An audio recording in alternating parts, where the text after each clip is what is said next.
வணக்கம் நண்பர்களே. குருவாழ்க குருவே துணை. உலகெங்கும் இருக்கக்கூடிய தமிழ் மக்கள் அனைவருக்கும் என் மனமார்ந்த நன்றியையும் வணக்கத்தையும் தெரிவித்துக் கொள்கிறேன்.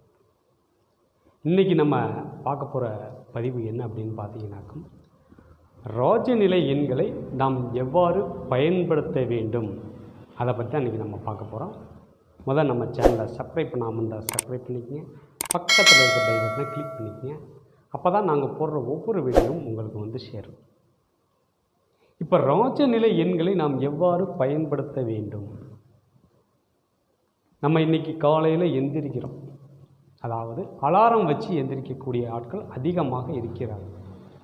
அப்போ அந்த அலாரம் வைக்கக்கூடிய அந்த டயத்தை நம்ம ராஜநிலை எண்களாக நம்ம வைத்து கொண்டால் அன்னைக்கு, அதாவது நம்ம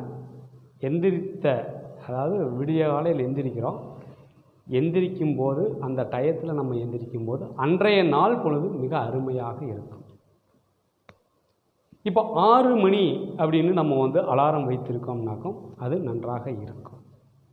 இல்லை சார், அதுக்கு முன்னாடியே ஏர்லியாக நம்மளுக்கு வேணும் அப்படின்னாக்கும் 5:32க்கு நம்ம டயத்தை ஃபிக்ஸ் பண்ணிக்கலாம்.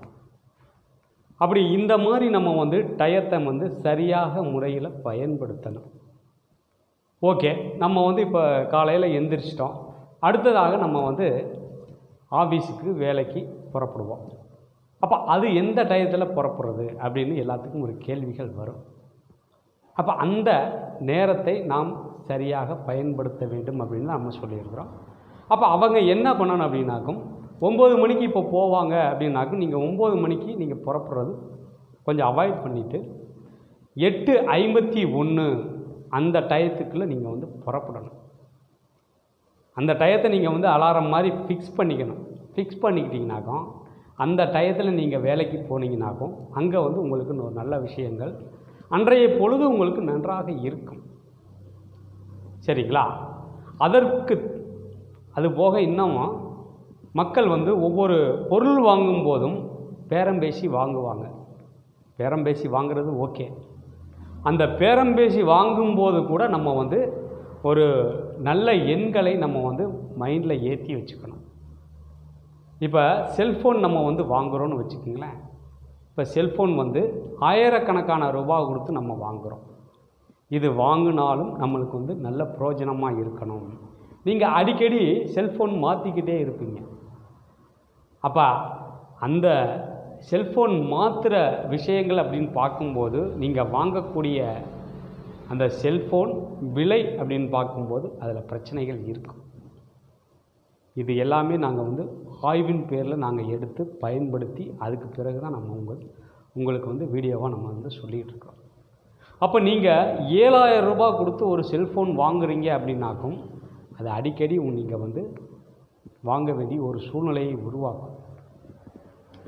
ஒவ்வொருத்தங்க 4,000 ரூபாய்க்கு வாங்கியிருப்பாங்க. அந்த செல்ஃபோன் 4 வருஷம் 5 வருஷம் இன்னும் அப்படியே இருக்குங்க சார் அப்படின்லாம் சொல்லிகிட்டு இருப்பாங்க. இதெல்லாம் காரணங்கள் என்ன அப்படின்னாக்கும் அந்த நம்பர்கள் அங்கே வேலை செஞ்சுக்கிட்டு இருக்கோம். இப்போ 8,000 ரூபா கொடுத்து ஒரு செல்ஃபோன் வாங்குறீங்கன்னாக்கும் அது உங்களுக்கு நல்ல முறையில் வேலை செய்யும். நீங்கள் அந்த செல்ஃபோன் நம்பர் வாங்கின பிறகு அது உங்களுக்கு நல்லா வேலை செய்யும். அதற்கு மேலே அப்படின்னு பார்க்கும்போது ஒரு 14,000 ரூபா கொடுத்து நம்ம செல்ஃபோன் வாங்க முடியும் அப்படின்னாக்கும் தாராளமாக இந்த 14,000 ரூபா கொடுத்து நீங்கள் வாங்கலாம். அதுவும் நல்ல நம்பர்கள் தான். நம்மளுடைய ராஜநிலையில் ஒவ்வொன்றும் நல்ல நம்பர்களை தான் நம்ம சொல்லிகிட்ருக்கோம். நீங்கள் 15,000 ரூபா கொடுத்து வாங்கியிருக்கோம் அப்படின்னாக்கும் அதுவும் அப்படி தான். திடீர் எதிர்பாராத பிரச்சனைகளை கொடுக்கும். இந்த மாதிரி விஷயங்கள் அங்கே அதிகமாக வரும். அடுத்ததாக 20,000 ரூபா கொடுத்து நம்ம ஒரு ஃபோன் வாங்கியிருக்கோம் சார், மிக அருமையாக இருக்குங்க சார், இதன் மூலம் நம்மளுக்கு வருமானங்கள் அதிகமாக வருகிறது அப்படின்லாம் சொல்லிகிட்டு இருக்கிறாங்க. அப்போ இந்த மாதிரி எண்களை நம்ம சரியாக பயன்படுத்தணும். அது அங்கே வேலை செய்யுதா இல்லையான்னு பார்த்தீங்கன்னா வேலை செய்யும். இது நம்மளுக்கு சூட்சமான முறையில் வேலை செய்யும். ஆனால் நம்மளுக்கு அதை பற்றி தெரியாது. இப்போ ஆப்பிள் ஃபோன் வாங்குகிறாங்க. இந்த ஆப்பிள் ஃபோன்லாம் வாங்குறதுக்கு மிக அதிக விலை கொடுத்து தான் வாங்கணும். சார் நான் 50,000 ரூபா கொடுத்து வாங்கினேன் சார் அப்படின்லாம் சொல்லுவாங்க. 50,000 அப்படின்னாலே அங்கே பயம் இருந்துக்கிட்டே இருக்கும். சரிங்களா? அதுவே 45,000 ரூபா கொடுத்து நீங்கள் பேசி வாங்கினீங்கனாக்கும், இப்போ ஒன்றும் இல்லை, பேசி வாங்குறதுக்கெல்லாம் இன்றைக்கி வந்து ரொம்ப இதாகிடுச்சு. கடைக்கு போனீங்கனாக்கும் இது இந்த ரேட் தான் சார் அப்படின்லாம் சொல்கிறாங்க. அதுக்கு நீங்கள் ஆன்லைன்லேயே நீங்கள் வந்து புக் பண்ணலாம். இந்த நம்பர்களை பார்த்து ஆப்பிள் ஃபோன் என்ன ரேட்டு, எந்த மாதிரி பிராண்ட் நம்மளுக்கு எப்படி இருக்குது அப்படின்றத நிர்ணயம் அவங்களே பண்ணியிருப்பாங்க. இதில் நம்ம வந்து குறைக்கிறதுக்கு வாய்ப்பு இல்லை. அப்போ ஆன்லைனில் பார்த்து நீங்கள் வந்து நம்பர்கள் கரெக்டாக வந்துச்சுனாக்கும் அதை ஓகே பண்ணிங்கனாக்கும் அந்த ஃபோன் வந்த பிறகு உங்களுக்கு ஒரு நல்ல அருமையான ஃப்யூச்சர் இருக்கும். அந்த ஃபோன்னால் உங்களுக்கு நல்ல விஷயங்கள் வரும், வருமானங்கள் உங்களை தேடி வரும். சரிங்களா? இப்படித்தான் நம்ம வந்து ஒவ்வொரு விஷயத்துலேயும் நம்ம வந்து ராஜநிலை எண்களை நம்ம வந்து உள்ளே ஆட் பண்ணி நம்ம வாங்கணும். அதுபோக இப்போ இன்றைக்கி காலகட்டத்தில் ஒரு சைட்டு வாங்குறதுக்கு நம்பர்கள் கேட்குறாங்க. இப்போ ஒரு சைட்டு இருக்குது வாங்க போகிறோம் அப்படின்னாக்கும் அதில் நம்பர்கள் இருக்கிற நம்பரை வந்து இந்த நம்பர் இருந்தால் எப்படி சார் இருக்கும், இந்த நம்பர் இருந்தால் எப்படி சார் இருக்குன்னு கேட்குறாங்க. அப்போ அந்த அளவுக்கு நம்ம போகும்போது இன்னமும் அதை வாங்கக்கூடிய விலைகளை வந்து நம்ம வந்து நிர்ணயம் பண்ணுறது, நல்ல எண்களை வைத்து நம்ம வந்து நிர்ணயம் பண்ணால் வாங்கக்கூடிய அந்த சைட்டும் இடமும் நம்மளுக்கு ஒரு நல்ல வளர்ச்சியை தரும்.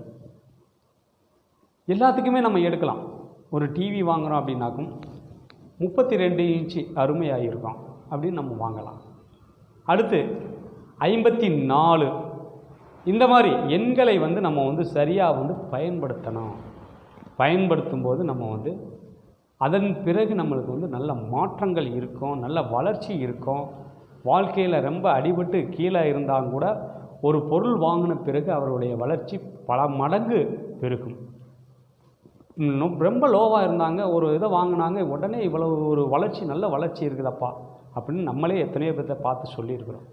அப்போ அதன் மூலமாக என்ன அங்கே நடக்குது அப்படின்னு பார்த்தீங்கன்னாக்கும் நம்பர்கள்லாம் வந்து வேலை செய்யும். அந்த நம்பர்களை நம்ம வந்து சரியான முறையில் பயன்படுத்தினா நம்மளும் வாழ்க்கையில் ஜெயிக்கலாம் அப்படின்றதுக்காக தான் நம்ம இந்த வீடியோ போட்டிருக்கோம். இந்த வீடியோ பிடிச்சிருந்தால் ஒரு லைக் பண்ணுங்கள், ஷேர் பண்ணுங்கள், உங்களுடைய நண்பர்களுக்கு ஷேர் பண்ணுங்கள். ஏதாவது உங்களுக்கு சந்தேகம் அப்படின்னாக்கும் கீழே தொடர்புக்குன்னு நம்பர் வரும், அந்த நம்பருக்கு கூப்பிட்டு சார் இந்த மாதிரி இருக்குது, இதுக்கு என்ன செய்யலாம் அப்படின்ற உங்களுடைய சந்தேகங்களை கேட்டறியலாம். மீண்டும் அடுத்து ஒரு நல்ல பதிவில் சந்திப்போம். அதுவரை உங்களிடமிருந்து விடைபெறுவது திருப்பூரிலிருந்து ராஜநிலை மற்றும் பாரம்பரிய ஜோதிடர் பாலமுருகேஸ்வர். நன்றி, வணக்கம்.